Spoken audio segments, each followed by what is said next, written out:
صباح الفل.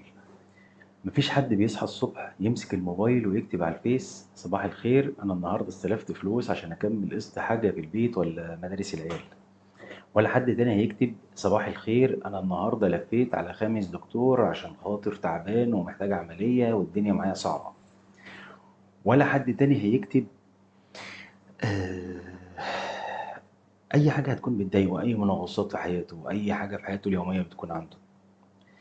معظم الناس بتعتبر السوشيال ميديا وسيلة لتخفيف الضغط، بيصحى يحط صورة حلوة عشان ترفع من روحه المعنوية، أو يكتب بوست هزار عشان يسمع ضحكات تهون عليه الدنيا، أو يكتب حاجة عن أفكاره ومشاعره، أو يفضفض شوية عن المشاعر اللي جواه. لكن الخلل إنك تفتكر إن حياته الحقيقية هي حياته اللي على الفيس، تفضل بقى مقدر نفسك ومتخيل إنك الوحيد التعيس اللي في العالم وباقي البشر سعداء ومزقططين. لكن في الحقيقة يا صديقي الحياة هتفضل حياة فيها الحلو وفيها المر، كل حكايات جوه بعضها مش حكاية واحدة.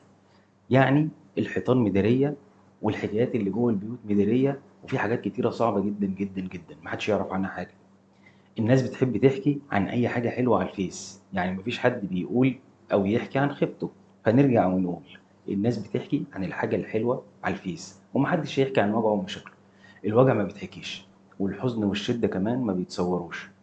الحزن والوجع بيتدارى بس محدش ينفع يشوفه، ولا حد ينفع يعني يتعامل معاه. انت هتبقى اكتر واحد حاسس بالألم او التعب اللي عندك. ادعوا لنا من قلبكم ان ربنا ييسر لنا حالنا وحالكم، وبلاش نبص لبعض وبلاش نحقد على بعض. هم يعني مش هقول 24 قيراط، هو اللي مكتوب مكتوب، كل واحد بياخد نصيبه من الدنيا، من الفرح والحزن ومن الخير مش هنقول شر، من الصعب والسهل يعني. وكلنا هناخد الكلام ده كله بمزاجنا وغصب عننا. كلنا زي بعض في الاول وفي الاخر، ولكن لا يكلف الله نفسا الا وسعها. صباحكم فل ورد وياسمين، وعام جميل جديد سعيد عليكم ان شاء الله.